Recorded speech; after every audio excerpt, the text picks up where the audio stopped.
Jai Sanskar. Till the time we have discussed about our constitution, what are our basic duties, what are our basic rights, and then we discuss briefly about another organ of our government, that is legislative as well as executive. Legislative forms the law and executives make sure that whatever law which is made by legislative is followed by rest of the citizen of India. We have studied in details about two organs of government, the legislative and executive.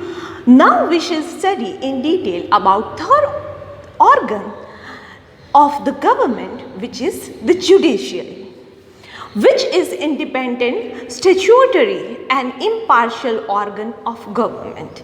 It is very important.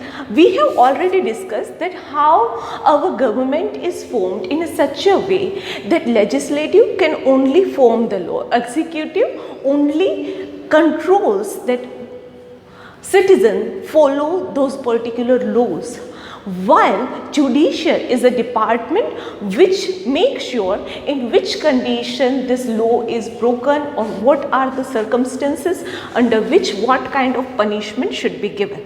So there is not all the process is in control of one man or one person, because if it is like that, then there is more chances of having partial decisions.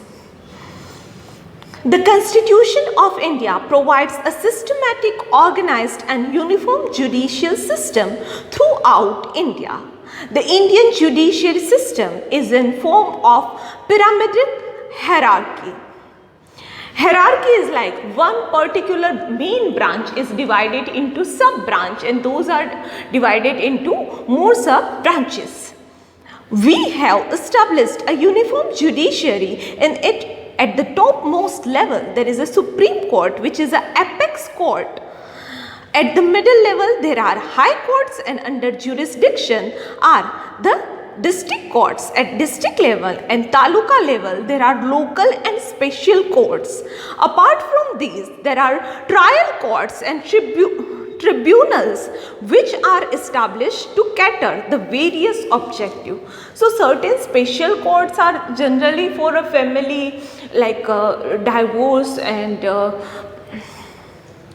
it is related to finance and something like that. So this kind of branching is done, but the highest court is Supreme Court, which is considered as a apex, that no one can challenge what is judgment passed by Supreme Court.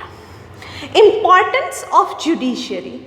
A neutral and impartial judiciary is essential in the federal system for the protection and preservation of the right of citizens and to solve any incongruity between the center and state, or between one state and another regarding division of workload.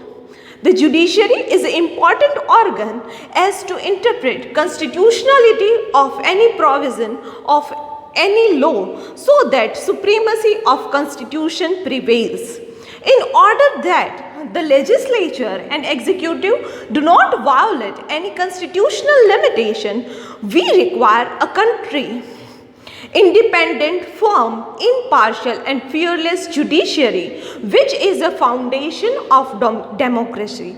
The objective of constitution is to see that judiciary process there is no flaw or delay, and citizens get quick, cheap and equal justice. In the presence of alert legislature and executive, the judiciary would always remain active, but many a times due to administrative inactiveness, irresponsibility of executive, authoritativeness of the legislature, impartial, cognizant, independent and fearless judiciary has shown judicial inactiveness. So what is requirement for judiciary? We have already discussed that if one person makes a mistake, there is no way that executive can punish them. There is a justice department or court or jurisdiction person who is going to decide whatever kind of, what is the kind of, and also the both party will get chance to represent themselves. There could be issues between two different state for assets or water distribution or the fundings they are getting likewise. So this kind of problem should be solved in such a way that there is no dissatisfaction in any state of India. So justice should be cheap, easily available to everyone, and it should be equal for a richer or poor or higher person or lower person or common citizen to a politician.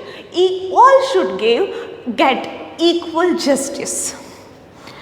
The apex court, Supreme Court is the apex court of Indian judiciary. As per the Constitution of India, it is the topmost judicial organization. It is situated in Delhi.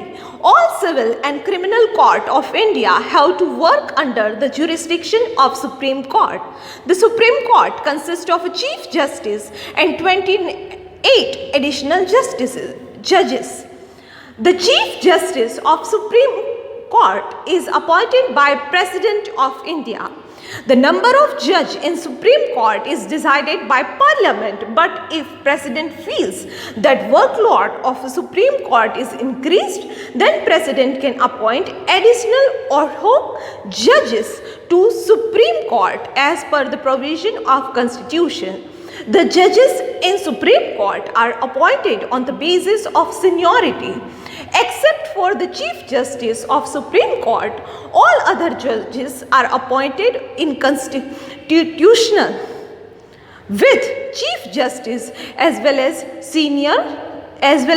other senior judges. Supreme court highest court છે. અહીંયા જે કોઈ પણ જજીસને choose કરવામાં આવે છે, basically chief justice જે સૌથી હેડ છે એને પ્રેસિડેન્ટ છે એ ઇલેક્ટ કરે છે. It could be on the basis of his work, his devotion, his fame for giving justice in a crucial time, how fairly he judged, and factors like that. There are also 28 other judges which are chosen by Parliament, and this justice procedure entire would be it would be not even a partial thing. Okay. Qualification to become judge of Supreme Court. First one, he or she must be a citizen of India. Second, should have provided service of at least 5 years as a judge in any one of a high court of India.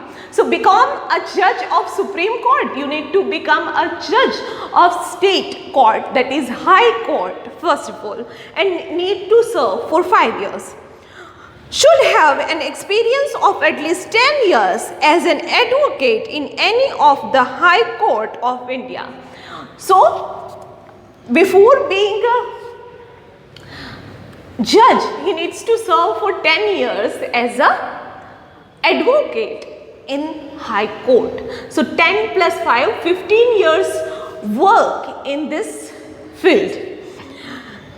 Should be distinguished judge or famous jurist as per the opinion of president. Should not be more than 65 years of age. So consider करो 23 year ની અંદર તમે તમારું LLB છે, masters છે એ complete કરી દીધું, and then after 23 to 33 10 years અને 33 to 38 આ એજની અંદર જો બધું એકદમ પેરેલલ ચાલ્યું, and then after you are very famous or something, you catch president's eye on you. So that is how the jurist or a main or a chief judge of Supreme Court is chosen. The retirement age is 65 for the judges of Supreme Court. Time period. What is the time period? If one person is selected as a chief judge, then how much time period he can be on that particular position. The retirement age is 65 for a judge of Supreme Court. However, the change in age of retirement can be made by Parliament through forming a law. They cannot carry the practice of law in any of the Indian court, but they can provide their service in committees appointed to investigate into uncommon situation or event. If incapable to carry out their duties before the time of retirement, then under such circumstances, they can resign willingly from their post by tendering written resignation to President, but the judge can be removed from their post and power if they are found to be guilty of incapability, misconduct or inefficiency. This removal is in accordance with the provisions of the Constitution and is carried out through impeachment motion in Parliament. The procedure for it is as follows. Every House of Parliament has to submit a memorandum having majority support to the President of total number of members, at least 2/3 number of members present in respective sessions. Based on the presentation by the order of President, the judge can be removed from his post. The Parliament minority, the presentation of memorandum regarding the misbehavior of judge and conducting of investment as well as the conducting of proof for the same. The concerned judge is given the opportunity to present his narration in his self-defense in Parliament. The President of India administers the oath of secrecy and loyalty towards the Constitution. To the judge who appoints the Supreme Court, before taking the charge of their post, judges are required to take oath on an oral as well as signed pledge. Time period કેટલો છે? Basically એક વસ્તુ તો clear છે, 65 એજ કરતાં વધારે એજ માટે job બી supreme કોર્ટના જજ તરીકે સર્વ નથી કરતા. એવી કંઈક સિચ્યુએશન હોય તો પાર્લામેન્ટની અંદરથી કોઈ ડિસિઝન થાય અને પછી જો એમને વધારે સમય માટે as a chief justice of Supreme Court assign કરવામાં આવે, then he or she can carry their duties. Okay, and what if he found guilty, he made some wrong decision or he misbehaved or misconduct certain situation, he violated certain constitutional law.